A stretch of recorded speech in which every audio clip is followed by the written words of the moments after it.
The queue at the Victor Eves pop-up testing centre in Orewa started off strong. Hundreds of cars, at one point 2 to 3 kilometres long, snaking through the park and down the road. These people all waiting for a COVID test after the 2 new community cases visited locations in the town, as well as Albany, Silverdale and Northcote. One local woman says she arrived at the testing station before it opened, after discovering she visited the same location as the positive cases. I was keeping an eye on where they had visited last night and got up this morning and just double-checked through bank statements and thought I'd better come down. I phoned Healthline first of all, and they advised for me to come down. Another in line visited a supermarket on the same day as the positive cases, but she's not too concerned. I just think that we should all do our bit, you know.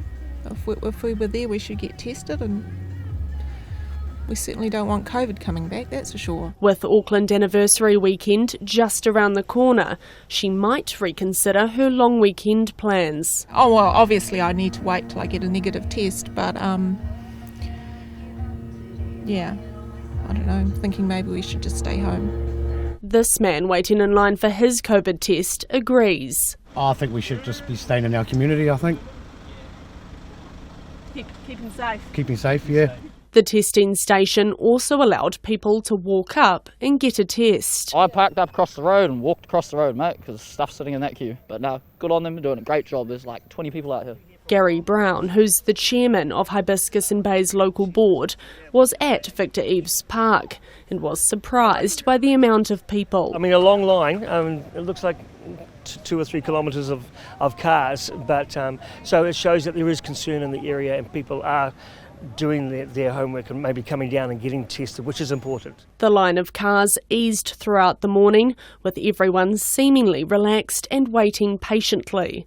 Sally Dalhousie is the Chief Operating Officer at the Whono, a community healthcare service.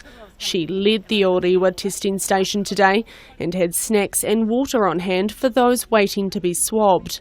A much different scenario to what happened earlier this week in Northland. Sally says they were prepared. We've done this a few times, we've been through this drill, so we just had to get things all hands on deck. And early this morning she said everyone was in high spirits. Oh, so far so good, but like I said, we'll see how we're going in about 3 hours. Might be a bit harder. And had advice for those still waiting in line. Just bring your snacks, but we have got some here. And just be prepared to take some deep breaths in. It was a similar scene further south in Albany. And how long have you been out here waiting today? Oh, not long now, maybe 10-12 minutes, but it looks like I'm in for a long haul. Yeah. And how are you preparing for this long wait today? Well, I got my work here with me, I got my sandwich here, my water, so I'm prepared to be here for maybe, it looks like a couple hours. Health officials say some people need to wait to be tested if they were at the locations of interest very recently and should check the COVID-19 website or call Healthline. For Checkpoint, this is Kate Gregan.